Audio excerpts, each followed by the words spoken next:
শীতকালে একটু বেশিই কষ্ট হয়, তার মধ্যে যদি আবার হয়ে থাকে অবলা প্রাণীদের, তারা কিন্তু কিছু বলতেও পারে না। আর এমনই এক নতুন অভিজ্ঞতা আমার সাথে আজকে হয়েছে, সেটাই আপনাদের সঙ্গে একটু শেয়ার করবো। তো চলো বন্ধুরা, আজকের ভিডিওটা প্রথম থেকে শুরু করা যাক। তো তার আগে যারা আমাকে চেনেন না তাদের জন্য নমস্কার বন্ধুরা, আমি বিনয় মাহাতো পশ্চিম মেদিনীপুর জেলার প্রত্যন্ত এক ছোট্ট গ্রাম থেকে বসবাস করি। আর এই ছোট্ট গ্রামে ছোট্ট ছোট ভিডিও আপনাদের সামনে উপহার দিয়ে থাকি। আর যারা আমাকে চেনেন তো তাদেরকে অসংখ্য অসংখ্য ধন্যবাদ এত ভালোবাসা দেওয়ার জন্য। তো চলো বন্ধুরা, আজকের ভিডিওটা প্রথম থেকে শুরু করা যাক। নমস্কার বন্ধুরা, গুড মর্নিং। আজকে সকাল সকাল দেখতে পাচ্ছেন যে কুয়াশাটা হালকা হালকা দিচ্ছে, আর মুরগি বেরিয়ে গেছে, এদিকে সকাল হয়ে গেছে, আমাকে জগিং করতে যেতে হবে। এখন ভাইপোর সঙ্গে আমি জগিং করতে যাওয়ার জন্য রেডি। এই তো এদিকে প্লেগ্রাউন্ডে এসে দেখি যে এক অবাক কাণ্ড। এখানে দুটো বাচ্চা দেখা যাচ্ছে যারা কিন্তু মাটি নিয়ে বা বালি নিয়ে কিছু খেলা করছে। আমি তাদের কাছে গিয়ে দেখলাম যে ওরা কি করতে চাইছে। তারপরে তাদের কাছে গিয়ে হঠাৎ দেখি যে তারা কিন্তু বালির যে মন্দির তৈরি করা হয় সেগুলো কিন্তু তারাই করছে।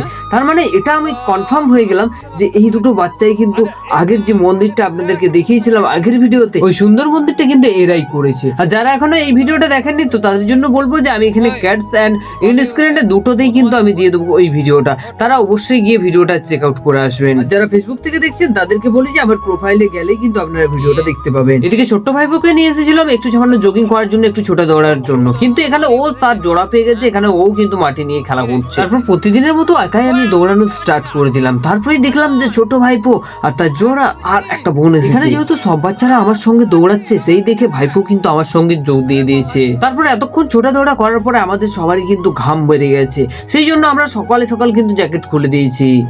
আর এই যে দেখুন একজন আসছে, এই মাত্র এখন আসছে জগিং করতে। এখন কটা বাজে ভাই? এখন 7টা বাজে, 7:14 বাজে ভাই। ঠিক আছে, এখন জগিং করতে আসছে দেখুন। আরে ভাই সত্যি কথা বলতে কালকে আমি সারাদিন ভাত খাইনি, ঠিক আছে। এবারে মেন ব্যাপার হচ্ছে এখন আমাকে যে ভাত খাবো, প্রচুর খিদা লাগে। ভাত বা কিছু একটা খেতে হবে নাকি? হ্যাঁ, আজকে চুনু দেওয়ারে আমি আজকে খাবার খাবো, মাংস ভাত। মাংস ভাত দিবি তো? মাংস ভাত এটা খাতে না গাধা, গাদু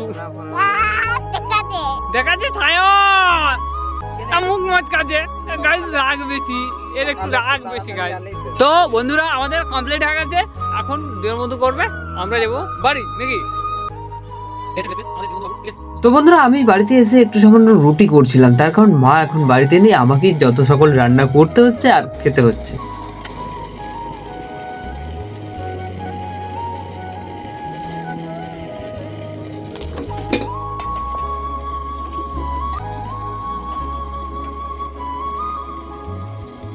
হঠাৎ রুটি করে খাওয়ার পরে আমি বাইরের দিকে বেরিয়ে দেখি যে একটা মুরগি বাচ্চা জলের মধ্যে ঢুকে গেছে। তখন তাড়াতাড়ি করে সেই মুরগি বাচ্চাটাকে তুলে নিয়ে এসে উনুন ছালে দিই, কিন্তু সেই সময় মুরগি বাচ্চার এমন অবস্থা ছিল ঠান্ডায় পুরো অজ্ঞান হয়ে গেছে। তাকে রোদে রেখে দেওয়ার পরে সে কিন্তু না দাঁড়াতে পারছে না ঘুমোতে পারছে, আর দিকে এত ঠান্ডায় অনেক কাঁপুনি চিকুনি করছে। আর আমার সেই মুহূর্তে মনে হলো যে একে যদি এইখানে রাখা হয় তাহলে কিন্তু মারা যাবে, প্রচুর ঠান্ডা লাগছে, একে এর থেকে আরো উষ্ণতায় রাখতে হবে। তাই আমি আর বিলম্ব না করে তাকে নিয়ে চলে গেলাম উনুন ছালে।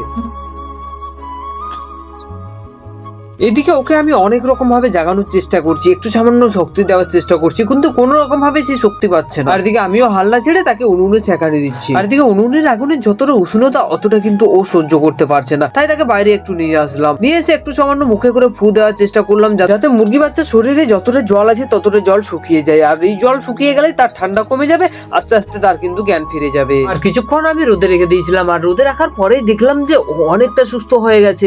তখন তাকে ধরে নিয়ে গিয়ে তার মায়ের কাছে একটু ছেড়ে দিলাম। আর এরই সাথে সাথে আজকের ভিডিওটা আমরা এখানেই শেষ করলাম। জানি না আপনাদের ভিডিওটা কেমন লাগবে, যদি ভিডিও ভালো লেগে থাকে তো অবশ্যই ভিডিওতে একটা লাইক দিয়ে যাবে। চলো বন্ধুরা, আজকের মতো টাটা, দেখা হচ্ছে নেক্সট ভিডিওতে। ততক্ষণের জন্য আপনারা সবাই ভালো থাকবেন।